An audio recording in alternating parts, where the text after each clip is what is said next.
Welcome back to Bands and Beers, the podcast where we crack open a beer and sit down with musicians doing cool stuff. I'm Nikki. And I'm Kyle. Today we're hanging out with Matt Kelley and we're trying Fog Monster, a hazy IPA from Rusty Rail Brewing. But first, how about a little weekend update? Weekend update. It's been a few weeks. We've been having a good time. Yep, went to a music festival, which I might have mentioned on the last episode. I don't recall. You might have, yeah. Went to Jim Thorpe. Yep, went to Jim Thorpe. For 4th of July. That was fun. Got to hang out on the lake, hang out with our buds. Yeah. Jim Thorpe was definitely interesting. We got an Airbnb for 4th of July up there. And it's like a very quaint little town, but it feels really haunted. It does. It feels really haunted. And it's got this really, every building is old, which I do love. There's no one coming in trying to gentrify the area. All the buildings. We went in this restaurant that might as well have been a house that was built in 1901. Yeah. You know, it was so old. It was old. Yeah. The floors were all uneven. Yeah. Do you remember when I looked in the corner and I saw this giant bottle of vodka, probably this wide, in the corner, and I was curious about it, so I went over to it and started to lift it up, which maybe I shouldn't have, because it was restaurant decor, bad on me. When I started to lift it up, I noticed that it wasn't really real decor. It was actually hiding a giant hole in the wooden floor. Huge hole. Yeah, that someone could fall into. Yeah, and they just put this funny giant bottle of alcohol on top of it to cover it. Just ridiculous. Yeah. Creative. There's also a massive jail in the middle of the town that literally looks like a medieval jail.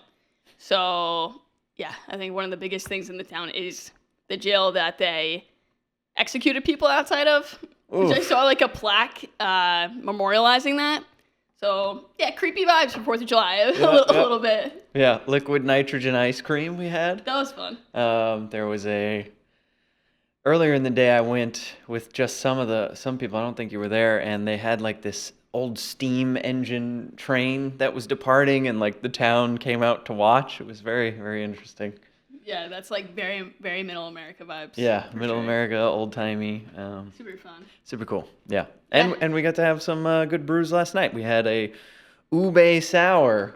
Yep, Bolero always coming out with new stuff. Their sour list right now has an ube that Kyle mentioned, a matcha, and also a s'mores one. Mm-hmm. Perfect for summertime. Cool. Yep.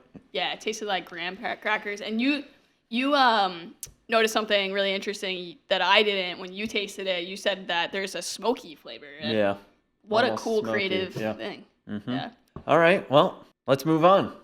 It's time for beer news. A quick look at something weird, wild, and worth knowing from the world of beer this week. Take it away, Kyle. Sure thing, Nikki. For today's beer news, let's talk about what happens when soccer fans take beer very, very seriously.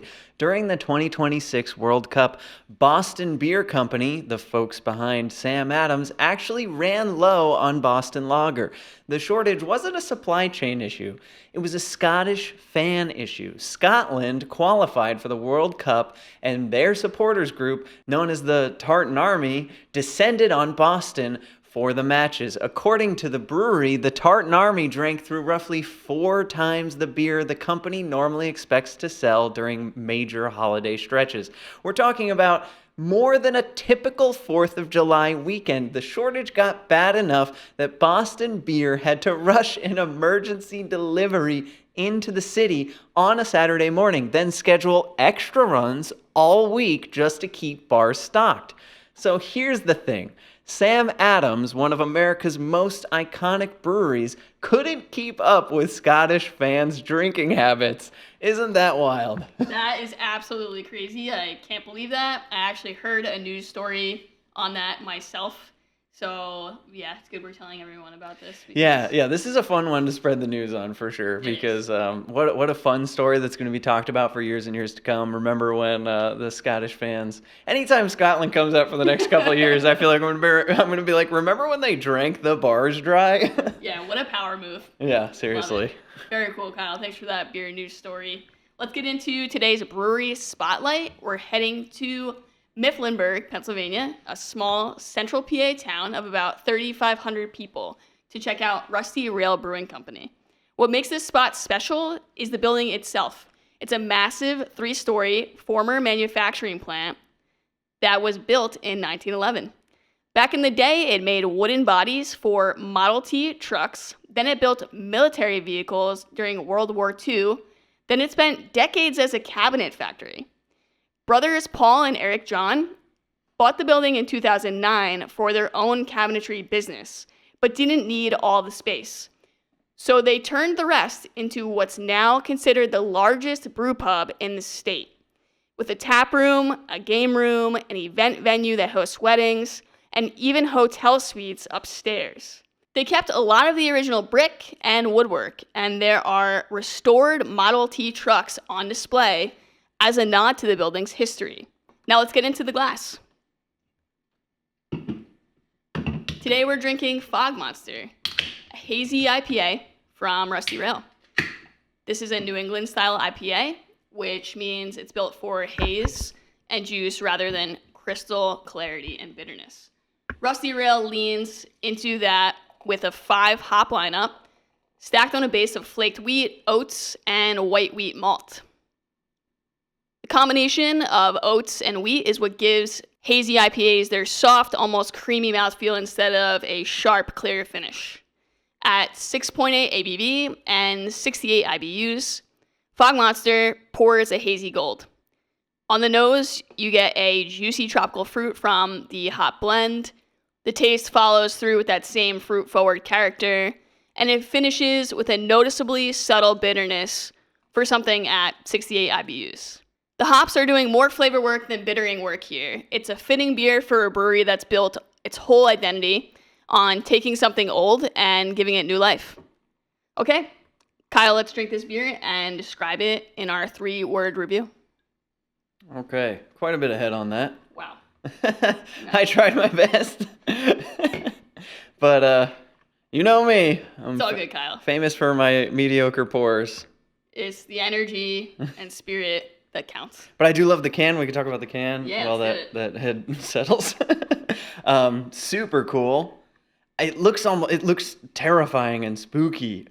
You have this cloudy face of teeth and eyes and some guy on a boat. Yeah, it's giving Scooby-Doo.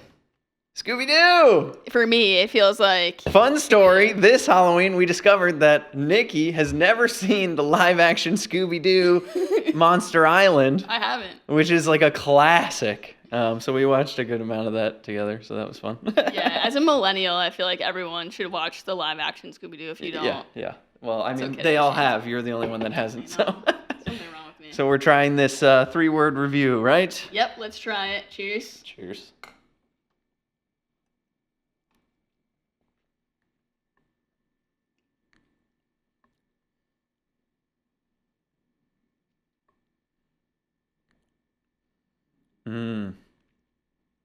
Creamy.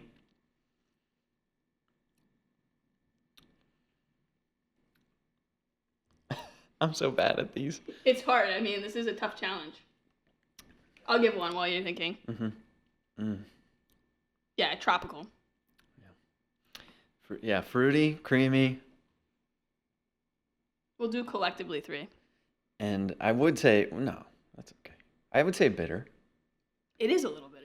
You know, I think in the read you mentioned how the hops aren't bitter forward. They're more focused on the flavor, but it is still bitter.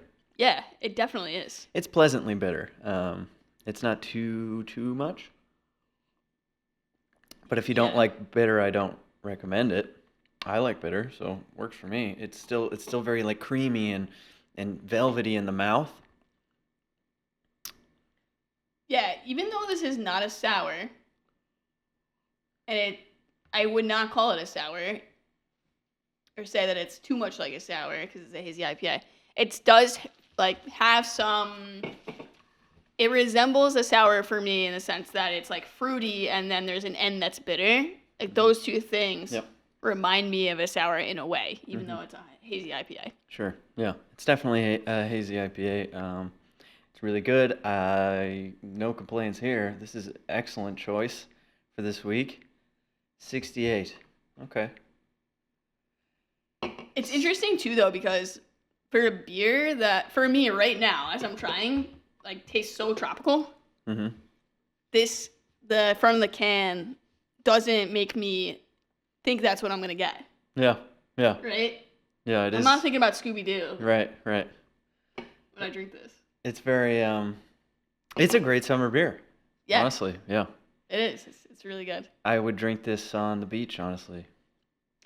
Cool. Well, I definitely want to visit this brewery, especially since I read that it has the Model T truck still in the location. That seems like a really fun thing to do while you're drinking beers. Check out the history of the place. Seems like a place where you can get a real experience at, which I love at a brewery. So, all right, that's it for Rusty Rail Brewing's review. Kyle, are you excited for our guest today? I'm very excited. Up next is our chat with the incredible Matt Kelley, someone who is really taking the New Jersey music scene by storm. Don't go anywhere. You feel the same. I never do you any harm. Give me all your loving charms tonight. Okay, welcome back. We're here with Matt Kelley live. So excited to have him. Happy to be here. I'm super happy to be here. Thanks for having me. Yeah, we're very excited. We really enjoyed our conversation with you when we did Big and Tall live, the festival. That was so much fun. Yes. So I'm excited to give our listeners a much bigger opportunity to get to know you, talk to you a little bit about where you're from and how you got into music and your inspirations and things like that. Yeah, get to know you as an artist. This is the tell-all. I'm revealing all my secrets. Let's do it. Yeah. We can start we like to start from the very, very beginning. I'm sure you did share some of that in that episode, but it's okay to go over a few things. Yeah, I have no memory of what I said. I blacked out. So where did you grow up, and how did you follow music or find it, and what sort of instruments did you start learning to play? Yeah, well, I'm from a really tiny town in Georgia. It's called Cedartown. It's on like the northwest corner of Georgia. It's like an hour northwest of Atlanta. It's right on the Alabama line, and I lived there all the way through like high school, and then moved off for college, and kind of have been around ever since then, and then made my way to New York. I live in New York City. For those of you at home who don't know, I live in New York City now. I live up in Harlem, and I've lived there since 2022. But as far as like music, getting into music, I started playing piano when I was really, really young. Like 3 years old, I realized I could like pick out melodies by ear on the piano. I was like at my grandmother's house for Christmas, and she had this upright piano that now is at our family's house in Georgia, and I realized I could play like Rudolph the Red-Nosed Reindeer by ear on the piano. I was like, oh, this is crazy. And so I just like kept doing the ear training thing, all the way like through my childhood. And then when I was in like 5th grade, my parents were like, you probably should learn to read music. And so I did like classical training, like middle school and high school, all through then. And then went to school for musical theater, actually. Nice. So I was like singing and dancing and all that stuff. And I was just kind of keeping piano as like a side hobby, and then got work performing at theme parks in 2019 doing dueling pianos. So it was like me and a partner taking song requests, and that was my first like professional music gig. And then I was like, oh, maybe like I could do more with this. And I was writing a lot of music too. And I kind of made the full pivot to just music like 2021, like coming out of the pandemic. And yeah, then moved to New York and have been doing music full time ever since, which is great. Like, nice. I love it so much. Yeah. Very cool. What a story. Thanks. That's awesome. Yeah. Do you ever get to play that upright piano now? Do you ever go back and play I'm going home next week. I'm doing like a little southern mini tour. I'm doing a couple of cities in the South. And so I'm like staying in my childhood home with my parents and like commuting to all the places from there. So I'm sure I'm going to be like playing a lot of music on that piano. It's like still, I think, my favorite piano to play, just because it's the one I've spent hours and hours and hours of time with, you know, it's very comfortable, like under my fingers. Mm-hmm. Yeah, that's great. It's still in your family. I feel like I can really relate to what you just described, because I learned on an upright when I was a kid. Yeah. And then eventually that upright got really old and my parents got a baby grand, and I was like, I don't want the baby grand. You're like, I want this thing that I know. Yeah. Like, yeah, because I mean, it does, you feel the difference, you know, when you're accustomed to piano. Like, yes. You feel it, like, in your fingers, you know, when you're playing. It feels different. So it's good it's still in your family. You still have access to it. Yeah. Amazing. My grandmother kind of, like, yielded the piano up to me. She was like, I'm not playing this ever. Like, just take it to y'all's house. Like, you can play it. Yeah. Incredible. I'm so glad to hear it. Yeah. Tell us about your move to New York City, that decision. Well, I always, like, I don't know, New York was always the place that I knew I wanted to end up, you know. I love my hometown. I love where I'm from, but I also kind of felt very different, you know, in my hometown. I was not like a lot of the other, like, boys my age, and, like, I was different from a lot of my family, you know. Like, my dad grew up and my dad was coaching, my dad was a high school baseball coach. He coached baseball and football, and both my brothers played sports all growing up, and, like, I just came along. I'm 9 and 11 years younger than my brothers, and I came along and I was like, oh, I have no interest in doing any of this. And I would just always watch TV shows or movies or hear songs about New York City, and just there was that kind of mystique about the city that I really, really loved, and the opportunities as an artist that were there. So I kind of knew that was always the place I was going to end up. When I was going to school for musical theater, I was like, I'm going to be on Broadway. Like, that was the dream. But even outside of musical theater, like, I don't know, so many of my heroes have come from New York or from New Jersey. Like, I'm such a Bruce fan. I'm such a Billy Joel or, like, Lady Gaga. Like, all those people, New York just kind of seemed like the place to be. And, I don't think I've ever really planned on living anywhere else. So I finally, like, decided to make the move. I was like, I want to go when I'm ready. I want to go and not just, like, feel like I'm floundering. And I moved up, early 2022, and, like, I didn't sleep basically the whole week before just because I was so nervous. I was like, what am I going to do about getting work? What am I going to do about just, like, what if I get to my apartment and it's just like a wreck, you know? There's so many different factors. I was taking a car up to the city, and I was like, what if I can't drive in New York City? What if I, like, freak out every time I get behind the wheel? And then I got up here, and I don't know, like, as soon as I got here and got moved in, I just immediately sort of felt like, oh, this is it. Like, this is right for me, and I haven't ever regretted it. So it'll be 5 years in February, and I plan to be here probably for the rest of my life. So I really love it here. Yeah. That's Great. Fantastic. Yeah. I've heard stories of people from, like, the South, Indiana, and similar places, and I've heard people from New York and New Jersey, and there's, like, Nashville, right? Music hub, a lot of musical things going on there, big connections. And I always find it unique and interesting to see the difference between the people from the South who want to stay there and go to Nashville, and the people that want to come up to New York. And we also have the reverse here. We have people who want to stay in the New York scene that are from this area, and other people who decide to go down south to somewhere like Nashville or Atlanta. Yeah, I don't know. Nashville, I love Nashville. I just never had the desire to live there. I don't know. I guess it's that, like, Southern kid thing of, like, the big city. I'm going to go up and, like, make it, you know?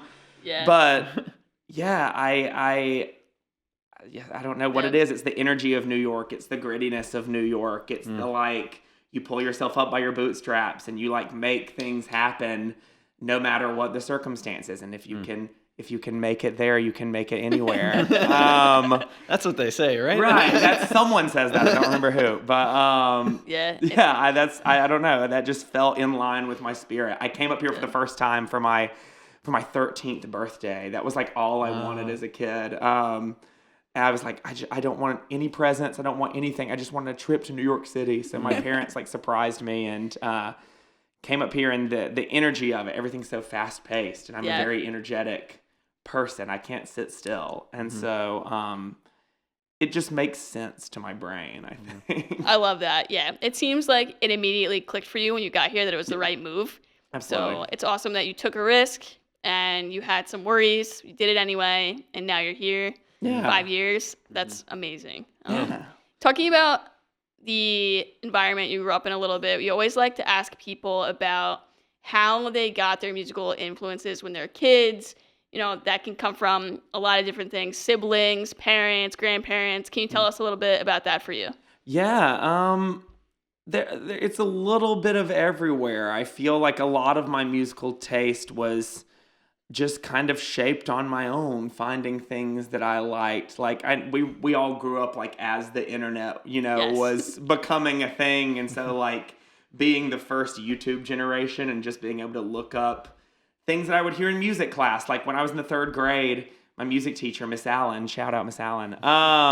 She loved to play like old, like folksy music from the 60s or just rock bands from the 60s in our music class. And I remember one day I went in and she played Eleanor Rigby.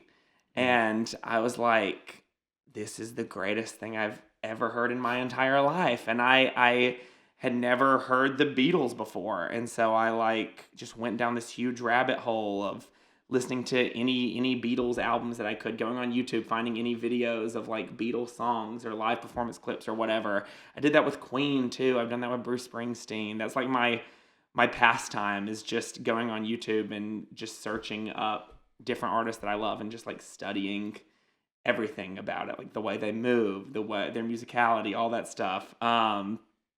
And so I think a lot of it was from my own journey. My family wasn't super musical. My immediate family, no one else is a musician. None of my brothers, my parents. My grandmother played piano some and she sang, and then my aunt Barbara, my mom's sister, she was like a lyrical soprano, and she was a pianist as well. And I think she was kind of the first person in my family that I was kind of starstruck by in terms of their talent.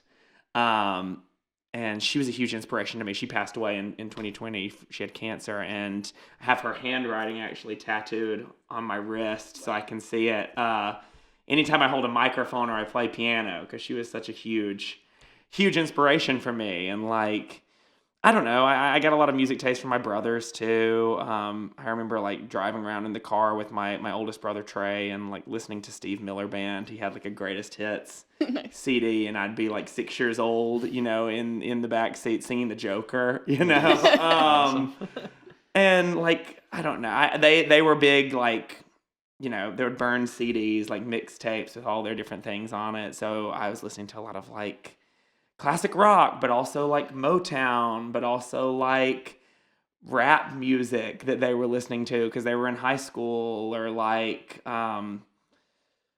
country music, being from the South. I don't know. I was just pulling from a lot of different things, but Mm-hmm. I think the rock side of it is mostly just the stuff that I discovered. I think that was kind of a rambling answer, but No, it's hopefully you all were following along. I'm checking in with the audience every so often. It's good. It's good. Breaking the fourth wall. Love it. No, I love it's very clear your influences and who you chose to gravitate towards in your music and your style and the way you perform. I've gotten to see you perform, and it's just, I mean, what an experience. It's fantastic. Thanks. I was describing it earlier as like the Freddie Mercury movie. Early on in the movie, they're running around touring these smaller venues and just kicking ass. And when I see you perform, I felt that. I was like, am I in the movie Thanks, right man. now? Like, are we making it? That means a lot. Freddie is like, he is, I think, the greatest, performer of all time. He is everything to me. Like, I remember just being a kid and watching videos of him, and just, I was like, how can someone sing like this? How can they have this range, but they also have this power to their voice that just like seems to not end no matter what note they're singing? And like the way he moves on stage, I'm really fascinated by. I think maybe that's like the actor brain in me, is like, I'm really focused on the way people move. And I just love like all of his like power poses, or the way he struts around the stage. It's like he is the only person in the world when he is performing, and like he has such a command of command of the audience. Like those Live Aid clips when he's at Wembley and like doing Radio Gaga, and it's, you know, tens of thousands of people, and they're all just like perfectly clapping on the beat. Like, I don't know. I'm really inspired by him, and I'm inspired by him as a writer. Like, you have to be brilliant to write something like Bohemian Rhapsody, you know, all by yourself. He's like my hero. So I feel like when I go on stage, I'm always trying to channel him a little bit. So I appreciate that. Thank you. No, of course. And the rest of the band, I don't know if you always have the same guys with you, but I just incredible talent across the board. Do you want to just talk about a little bit about how you met some of those guys and where they come from? Yeah, of course. So my band recently, as of October of last year, we started calling the band The Big Reveal. So it's Matt Kelley and The Big Reveal. They're the best. I always say all the time, I'm like, this is the best band in New York City. And I really believe that. I found them all kind of through different ways. So like I play keys. If you've seen my live show, I also play the guitar. But I have another keyboardist. His name's Colin. He's my best friend. We met in 2019 doing those theme park dueling piano gigs. We were each other's first dueling piano partners ever, which is like a very silly, sweet thing. And we didn't know each other before then. We were from completely different parts of the country. He's from Michigan. And we just got matched up for this random gig in North Carolina at a theme park and just like hit it off very, very quickly. And Colin always tells a story. He's like, when we started rehearsals, I remember like being on the phone with my mom and being like, this Matt guy is super nice. Like, I'm sure we'll have like a good, you know, working relationship. And then like a week later, he was like on the phone with her and he was like, me and Matt are going to be like in each other's weddings, you know? But he's great. He's like my right-hand man. We think the same. We have the same brain. And that's kind of how I feel about my sax player, Nate, too. We're kind of like the front line of the band. He also, I met him through dueling pianos.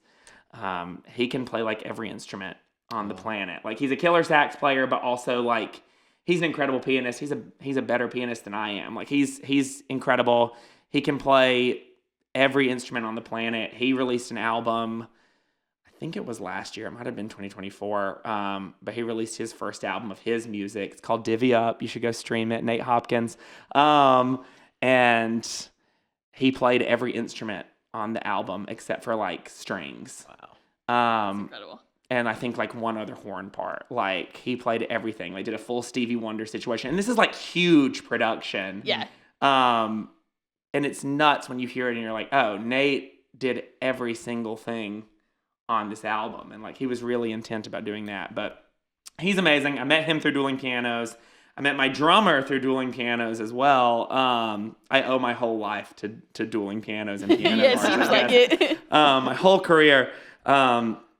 But I used to play at this piano bar in Hell's Kitchen called Bar 9. It closed down last year, RIP. And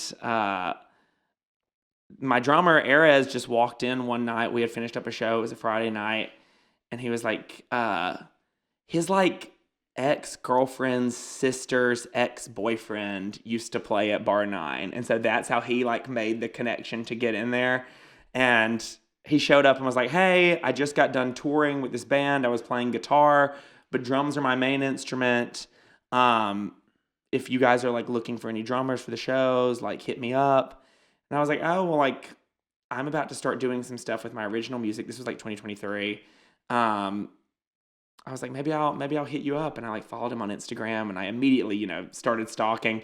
And I found out the tour that he was playing guitar for, the band he was with was opening for Fall Out Boy. Wow. So I was like, this guy's legit. If like you're good enough on guitar to open for Fall Out Boy, you must be a really good drummer if that's like your main instrument. If guitar is just the secondary thing, you know? And then I got this random gig out of nowhere opening for this guy who's from Jersey, actually, Remember Jones. He's based at Asbury Park. I got an offer to open for him at Brooklyn Bowl. And I didn't have a band or anything. I hadn't even put out any of my music yet. They just found me at a wedding gig and got me the job. And so I hit Erez up on Instagram because he was the first person I could think of. I was like, hey, do you want to like play drums for me on this thing? I know we don't know each other at all, but like I would really love for you to do this. And we started rehearsing, and it was like, again, it's like that same thing if he just like understands my brain and my musical brain. That was such an important thing for me when I was putting together the band, was like, I want people who just like really understand what I'm trying to do musically, but are also just like a good hang and like good friends.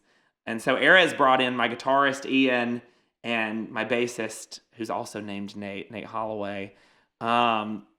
He brought them in. He knew them from previous things. Went to college with Ian. He had worked with Nate on some stuff, and they just like, they immediately got it. Like Ian, when he came in for the first rehearsal, he was just supposed to be like a sub for a gig.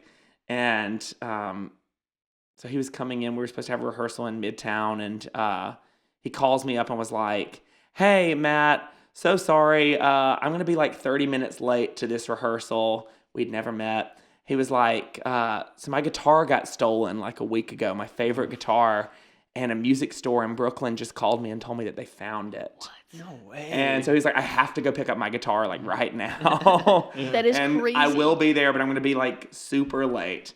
And I was thinking like, what is going on with this guy? Yeah, what's the vibe? And he showed up, and he's like super quiet. He came in like, I didn't really know what to make of him. He was very like to himself. And he sat down and just like played everything perfectly, like even better than I could have imagined. Like I'm not a guitarist, so I don't really know how to like speak to guitarists on like what I want. Like I try my best, but like he just, everything that I had felt for these songs in terms of what I wanted for a guitar, it was just like he did it first try. Wow. And I was like, whoa, you're never allowed to leave. And that was the same thing with like Nate on bass too. He adds so much to it. I feel like I have to give love to bassists because like people always ignore the bass parts in songs, and I'm like, there's some really cool stuff happening here. Yeah. I'm also like a huge Paul McCartney fan, so I think I like am very conscious of bass things. I play bass a little bit too, and like I don't know. He's incredible. Ian's incredible. All of them are incredible. I couldn't ask for better people. And we've been doing this together as a unit since like Nate joined the band in like October or November of 2024. So we've been kind of together for like a year and a half now, going on 2 years. And I tell them all the time, I'm like, I want to still be doing this with y'all when we're like 75 years old. You know, I want to be like the E Street Band or like the Rolling Stones. And yeah, no, they're just great. So couldn't ask for anyone better. Yeah, that's incredible. It seems like you really found your people. Yeah.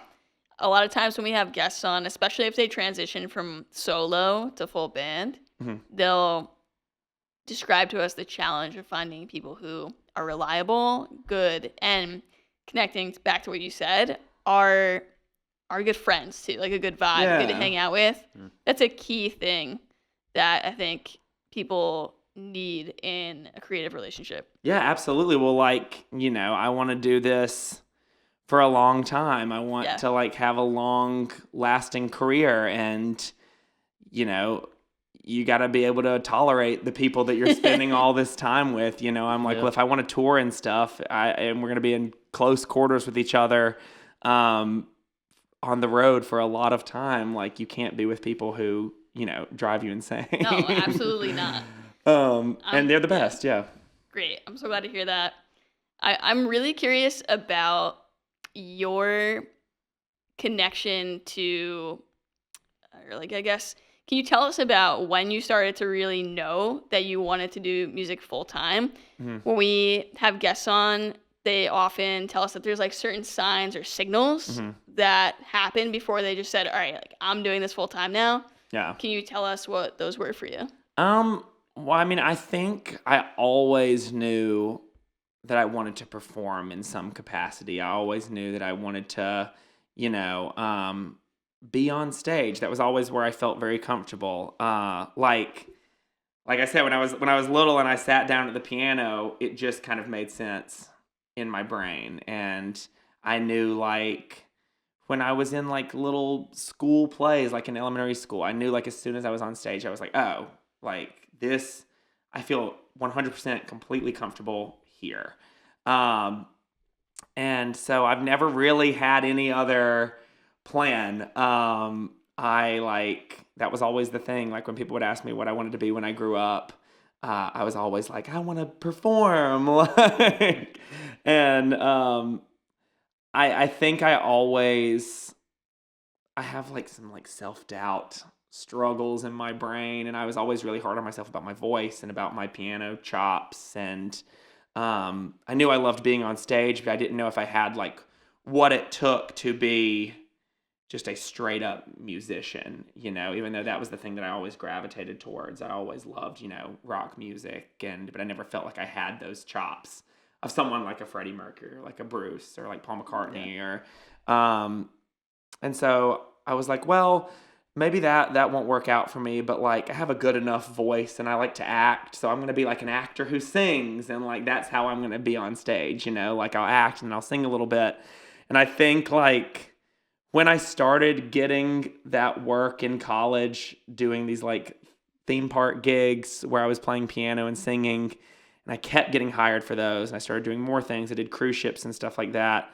I was kind of like, oh, if other people think I'm good at this, then maybe I am good at this, And I think that was like, I needed external validation, which is like the story of every performer's life, I think, is like someone else has to tell me I'm good in order for me to believe that I'm good at it. Yeah. And I'm working on that. Don't worry, folks. I'm working on it.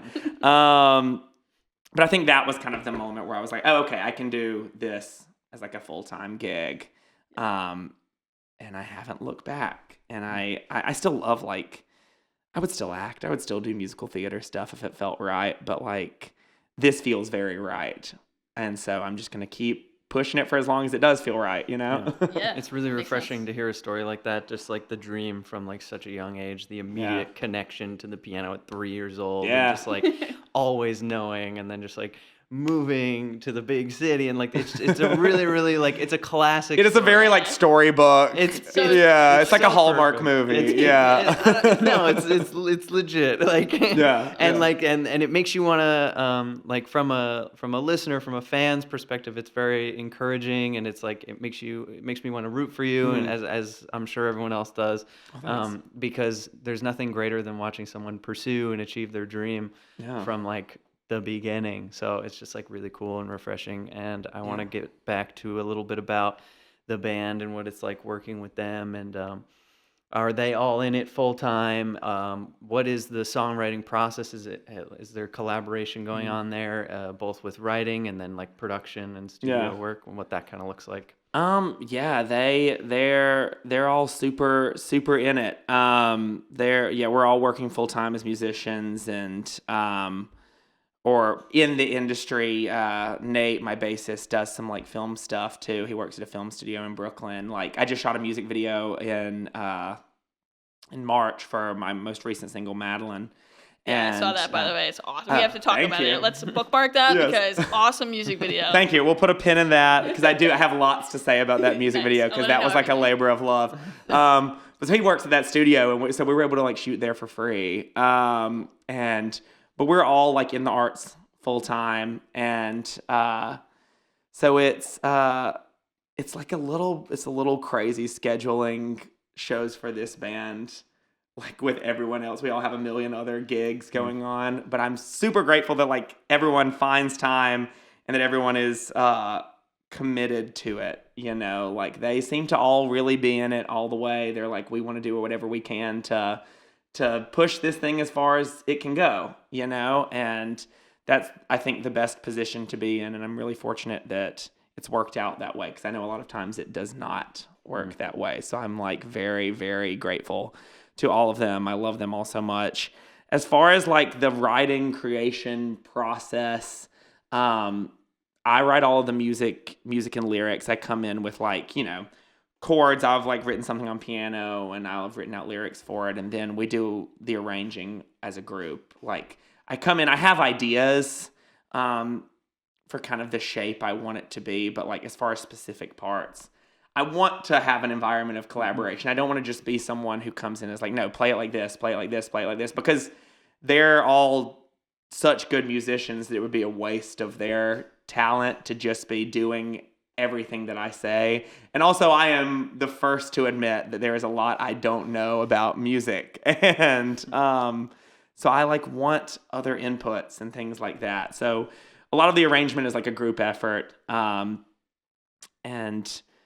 But yeah, I write all the music and the lyrics and stuff for everything we've put out. But we want to start like co-writing some things together, and we're like gonna have a little session coming up in August where we're like getting together and trying to make things happen. I'm getting together with Nate, my sax player, on Tuesday actually to like try to write some things. So like I don't have to write everything by myself, you know. I'm open to writing with other people, and that's just how it's shaken out so far. Yeah. Mm-hmm.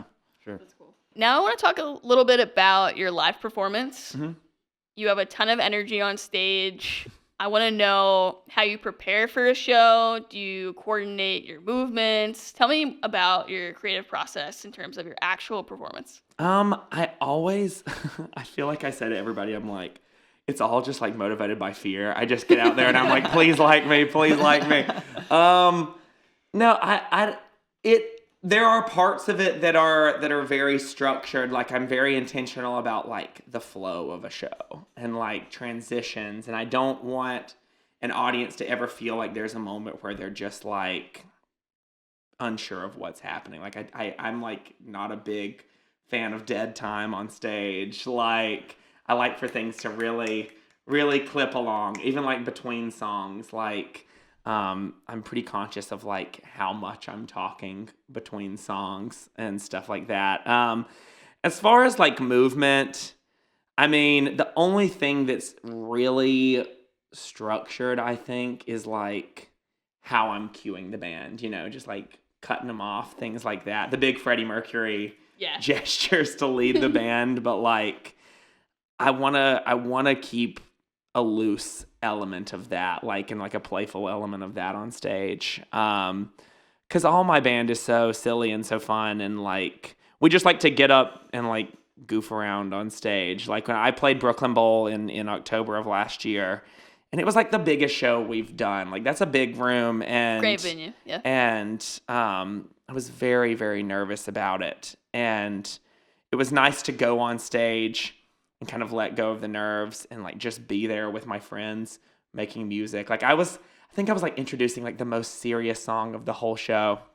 And I turned around and my bassist Nate had like snuck a full bottle of wine on stage. And he was like pouring wine into areas my drummer's glass, like as I was introducing this song. And it just like took me out for a second. I was like, where did that come from? Like, where did the wine come from?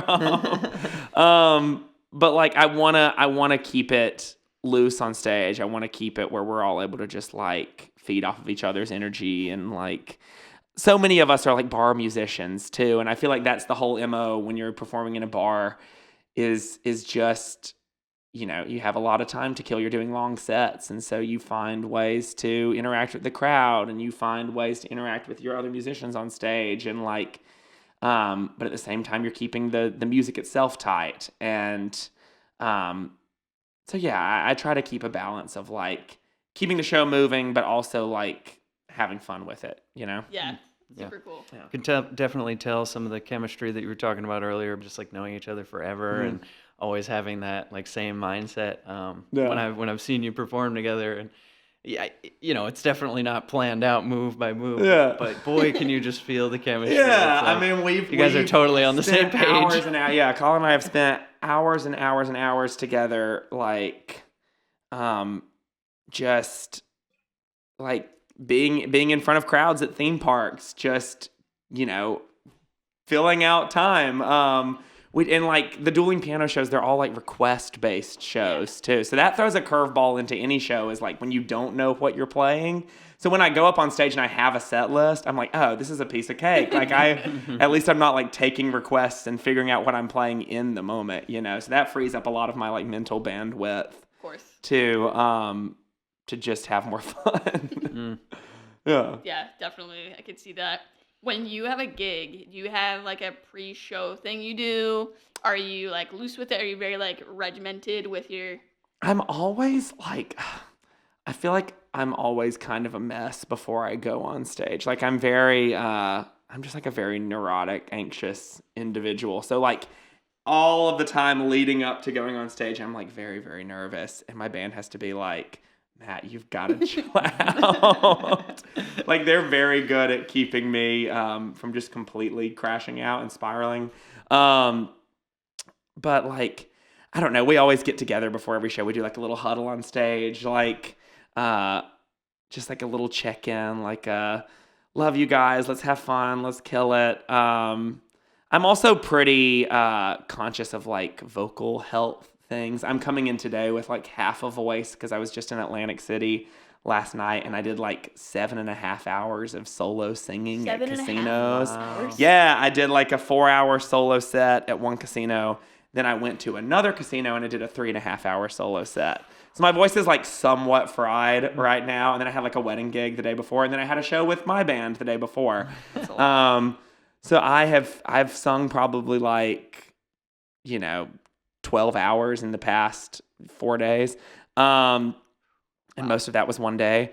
But like I try to be very conscious about like what vocally is going to like preserve me on stage. Like I like to warm up. I have one of those little like portable steamer things that like you can steam your vocal cords and it like reduces the inflammation in your vocal folds. And that's all my like musical theater training side coming out of me. Of like, I don't want to completely lose my voice and not be able to do this. I feel like so much of my stuff is like based on how can I maintain longevity with this. I'm very like focused on the future and like what I'm going to be doing, 10, 20, 30 years down the line. So yeah, I'm pretty particular about that. But like, as far as anything else leading up to the show, I try to stretch. I don't always stretch, but like, I definitely need to because I feel my body like catching up with me, like from whipping my head on stage, just like throwing my body around. I'm very careless with my body on stage. I'm like anything to get a reaction. And that like usually comes back to bite me. Like the next day I'll wake up and I'm like, I can't turn my head right now.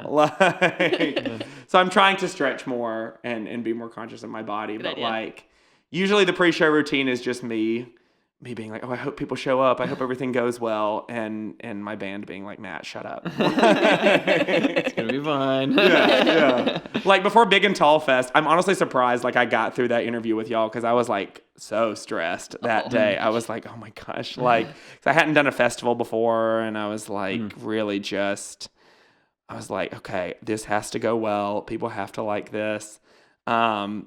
And it all went fine. So, like, it was great. Yeah, it was great. There's the proof. And the interview is nice because it can break up, get you out of your own head a little bit. Exactly. I was like, I have to be here for 10 minutes. I can't just be in my head. I struggle with that a lot. I'm trying to be more present. Sure. I'm reading a lot of books about, like, the power of now. Like, time is an illusion. Like, there is no past. There is no future. Like, there's only the present moment, and it's what you make it.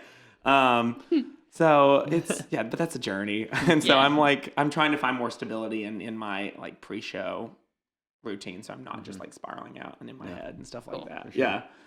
Yeah. You've definitely played a lot of cool gigs, a lot of cool places like the Bowery Palace, for example. Yes. And you're based in New York. You're doing the New York music scene. What does the New York music scene feel like for you in this present moment? How have you seen it change over the past 5 years? Where are you seeing it going and how you play a role in that?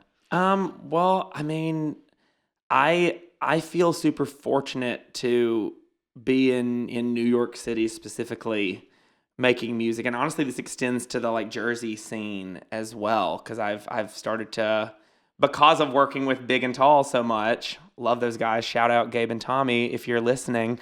I've found such a great group of people and it feels so community centered in this area, like I've heard so many people who have lived out in LA, no shade to LA, but they're like, that whole scene is very much about like, what can you do for me? And like, it's a, I don't know what the right word is, like but who like you know. you scratch my back, I scratch your back. Like it's all built on favors and like opportunities and business dealings. And I've never really been interested in that as an artist.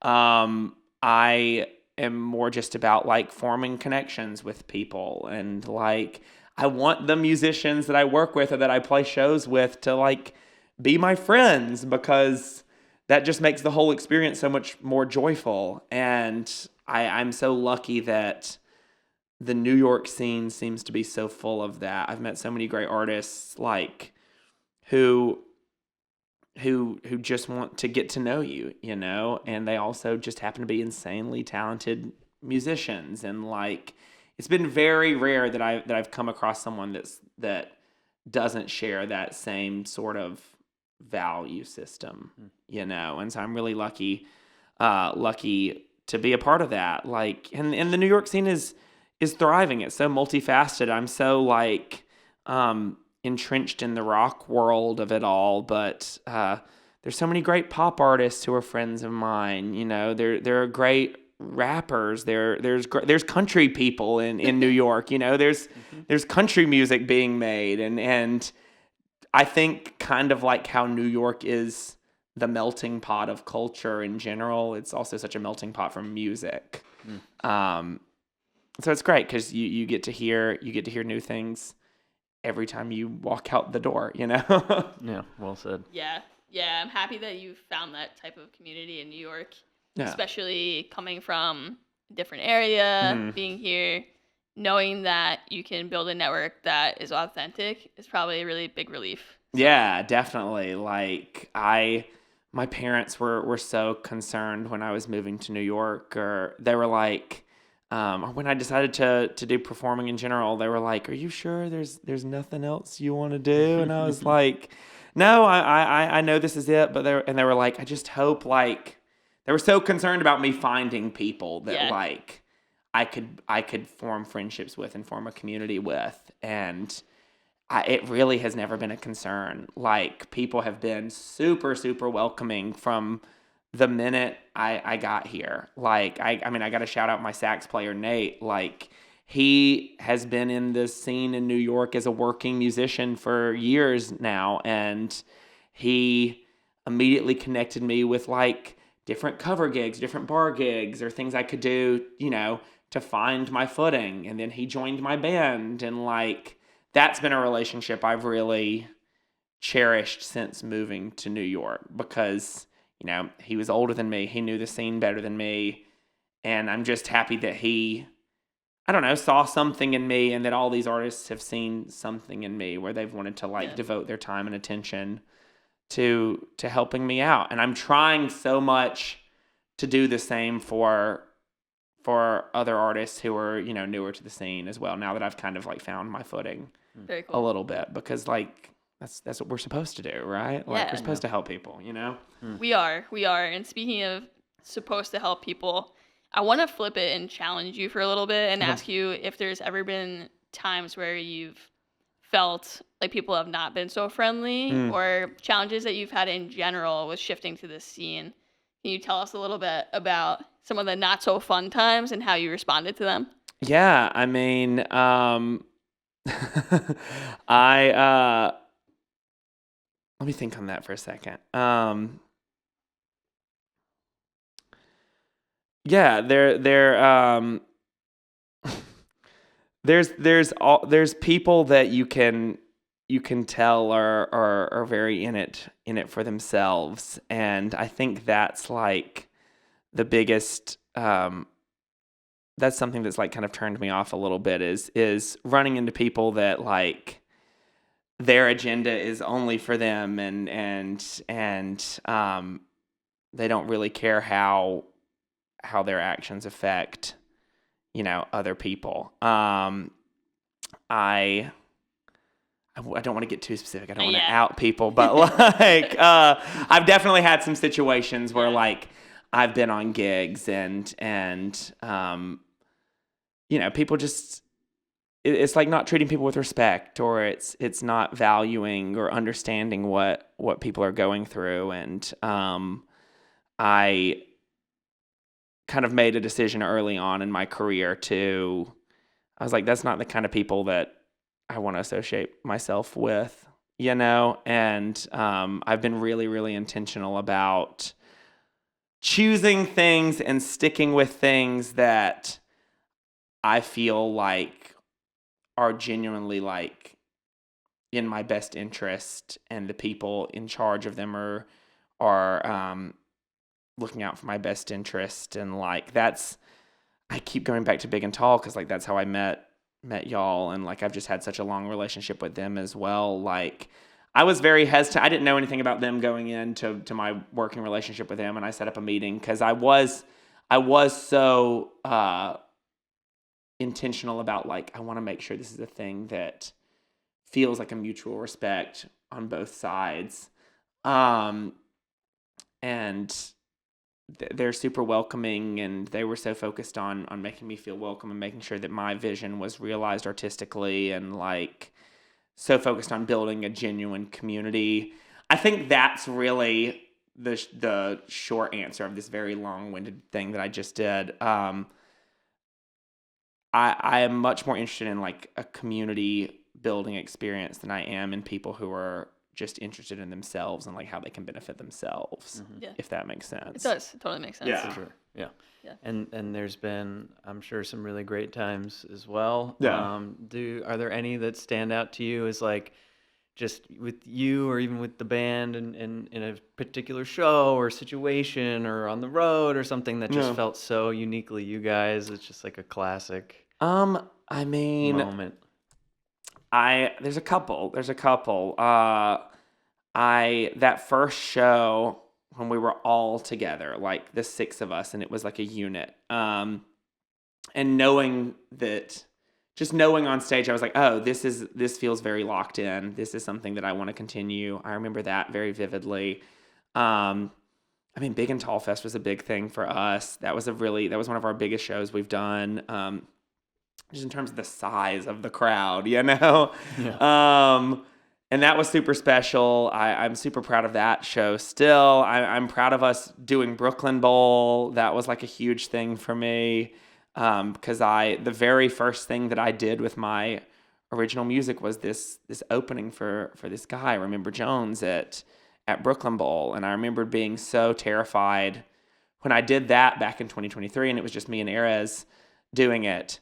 And then we got asked to headline last year, and it was it was like a super full circle thing. And I mentioned it earlier, but I was like so terrified that whole day leading up to, just because it was such an important thing for me, and then getting out there and doing the show and looking back on it and just feeling like, oh yeah, that was like, I felt like we put on the absolute best show we could, and I felt like the audience really responded. That was such a huge moment. Like recording our EP was such a huge moment. That was the first thing that like all 6 of us worked on together. And like I had titled all my other stuff before as just like under my name, but that was the thing that I was very intentional about, being like, oh, this is Matt Kelley and the Big Reveal. Like this is our project. And it was also my first kind of long form recording project, and so just to go over that hump and feel so proud of the body of work that we created and that we did with Gabe and Tommy, like that was a huge thing. Shooting the music video was a huge thing. That was our first, music video, and just all these things that I've always kind of dreamed about doing that are finally becoming realities. All of that is very special. And I have a million more milestones that I could get into, but I'll spare the listeners all of those tiny details. But those are like the biggest ones, Yeah, that's great. And you're helping us segue into something we definitely want to cover, which is Madeline. Yeah, baby. So let's get into it. I want to know everything about how you wrote the song, the concept for it, and then the music video, tying that in. Let's hear it. Yeah, so I started writing the song. This is like my silliest songwriting story, I feel like. So I'm glad that this is the most recent single and that I can talk about it. I started writing the song in early 2021, and then I like sat on this little refrain for a while, and I finished it in like 2023, I think, and then just like didn't do anything with it for a while. But I originally wrote it. I was like writing a lot during the pandemic, and I had done this like 6-month theater gig, like outdoor theater in like a COVID bubble in Florida. And I was with these 5 other actors, and it was just like the 6 of us. We were the only 6 people hanging out every day. So I was playing them a lot of the music I was writing. And then after that contract ended, I was back in Georgia, and I was on FaceTime with one of the people I had worked with. Her name's Sarah. Hi, Sarah. And we were talking about the stuff I was writing, and I was like sitting on the couch, and I had my piano on a little stand, like a little keyboard in front of me. And my cat, my 3-legged cat, Madeline, was asleep behind me on the couch. And Sarah was like, Matt, how fast do you think you could write a song? I was like, I don't know. I haven't timed myself. And she saw Madeline behind me, and she was like, write a song using your cat's name. So I literally just like locked in for like 5 seconds. And I was like, okay, let's try this. And I came up with the little lick that is now Madeline, don't leave me lonely. I came up with that just like right there on that FaceTime call. And I finished, and I was like, oh, that was something. Like, I'm going to put this in my back pocket, and maybe this will turn into a thing. And it lived in my brain for, 2 years. I was like, I cannot get this little hook out of my head. Like, this has to turn into something. So then after I moved to New York, I just was like, I have to finish it. And I just kind of banged out the rest of it. And then I was kind of like, I'm so hard on myself about all my music. I was like, oh, this song is terrible. Wrong. And then I started doing some like live shows, and I was wanting to do some new material, and I was like talking with Erez, and I was like, I've got this song that's about my cat, but it's kind of bad, like, but I'll play it for you. And I played it, and he was like, what are you talking about? This song is great. And so I like did it for the first time, and then finally decided to record it. And I worked with a friend of Erez's, actually. His name is Bailey Kislak. He works at Flux Studios downtown. He's an incredible engineer. And I've been wanting to work with him for a while. And so we went in and recorded it in like one session, and did it live. So like all of us playing at the same time. Because I was like, I want that energy of how we are on stage, And I love how the recording turned out. I think it really has that live spirit to it, and that energy and urgency. And then the music video, it just happened that Nate Holloway, my bassist, he was like, hey, I work at this film studio in Brooklyn. I could get us on a soundstage for free. I was like, well, I got to take advantage of that. Mm-hmm. So we went in there. Colin, my best friend, my keyboardist, he actually directed the video. Oh, wow. So he also does film stuff. And I knew I wanted to work with him on a video for a while. And we kind of were just like, let's just keep this whole thing in-house. Let's just do it all ourselves. And like, we went in there one day in March, shot the whole thing in one day. We were there for like 8 or 9 hours shooting. Colin was behind the camera. Nate, my bassist, his girlfriend was behind the camera because she works in film as well. And I was like, I want it to be like a big love letter to those old 60s boy band videos, like the Daydream Believer video, or like those early Beatles, like the I Feel Fine, or like Ticket to Ride, stuff like that. Yep. And I wanted it to just be like us in front of the white wall, in a lot of bright costumes, just like goofing off. And it turned out exactly how I wanted it to. And so we released that in May, and people have really been enjoying it. I get compliments on the music video all the time, and I'm like, that's all Colin. Like, I have to give it up to him. Yeah, I'm super proud of that. We have some more things in the works for some other songs, both released and unreleased, that we're planning out the logistics of shooting videos for. So more music videos are coming. Awesome. Yeah, but I that was my first kind of video shoot process, and it was really smooth and easy, and hopefully all the future ones will be as well. Yeah, we were hoping you were gonna wear the big coat. I almost did. At least wear the coat. I was like, imagine. That would be awesome. I was thinking, I was getting ready, and I was like, do I wear the coat? I was like, no, I can't come in here. Like, they're gonna think I'm crazy. But now I should have just brought it. It's too hot. It's okay. I know. I'm already in these like corduroy green pants. I was like, I have to show up in a full like show ready outfit, even though no one's gonna see me from the waist down. Yeah. It's for me. It's for my own brain. Love that. I was like, I have to present. Look like a rock star, feel like a rock star. Yeah. That's awesome. It's certainly been so much fun. So we're gonna get on to the next segment here. Cool. We're going to jump into the lightning round, which is a fun little thing where we give you a bunch of random questions. Love it. Ones I certainly have not read. Oh, sick. Okay. This is a surprise for us all. This is great. It is. Yeah. And the key here is to just answer as many as you can. Okay. Like, think less. Okay. Answer more. How much time do I have? What's the clock? You have 2 minutes. Okay. I cannot ramble. I'm so guilty of rambling about everything, so I have to lock in right now. All right. Ready? 3. Yeah. Here we go. 2. Okay. 1. Go. Okay, don't think, just answer. Okay, got it. Walkout song at a wedding. This will be an everlasting love. Yeah, definitely. What household chore do you enjoy? I like doing dishes. I love it. I love cleaning things. What song do you hate? Anything by Pitbull. Sorry, Pitbull. Oh. What celebrity do people say you look like? Mick Jagger or Peter Frampton. Nice. An unpopular opinion you have about a band or musician. Unpopular. I love Taylor Swift. I know people hate on her. She's a brilliant songwriter. I don't care what anyone says. That's unpopular. Okay, that counts. What's the worst airplane seat?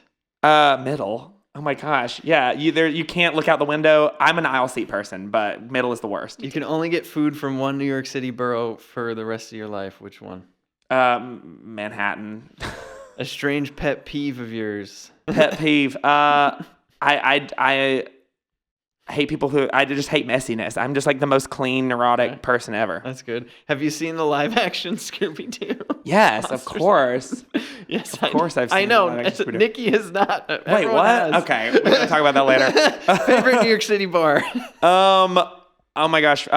There's a bar in my neighborhood called the Honeywell, and you step in and it looks like it's straight out of the 70s. They have a sunken bar, a conversation pit style bar. Yes. They have the horseshoe booths. You'd see in The Godfather or something. It's really cool in there. Go check out the Honeywell in Hamilton Heights. Not a sponsor, but I wish they would.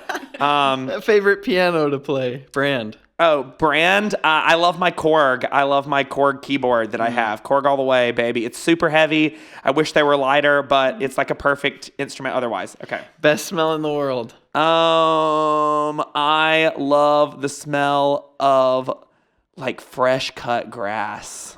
Would you rather have a heartburn or a migraine? I never get migraines, but I get heartburns all the time. I'd love to get a migraine just to see what it feels like. I don't think I've ever had one. Same. Yeah, I hate heartburn though. Me too. Shout out Tums, not a sponsor. Same.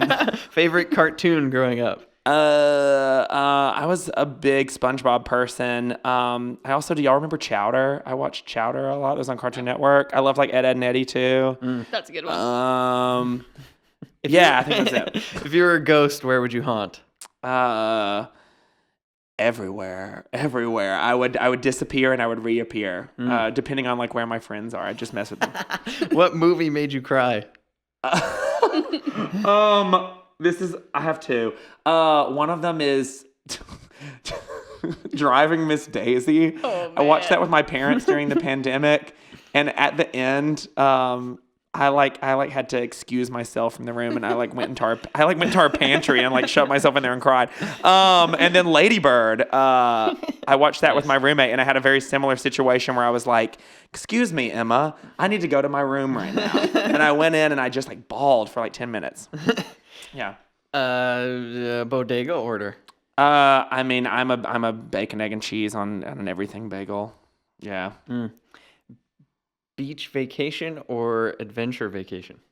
Depending on what mood I'm in. If I'm just relaxing, I want beach. But like, I love an adventure. 2. Describe your sound using only a 1. kitchen appliance. My sound? A fork. I don't know. That's impossible. That's maybe the worst question we've ever had. I love it though. I love it. A fork. Okay. It's useful. You always kind of rely on it. That's true.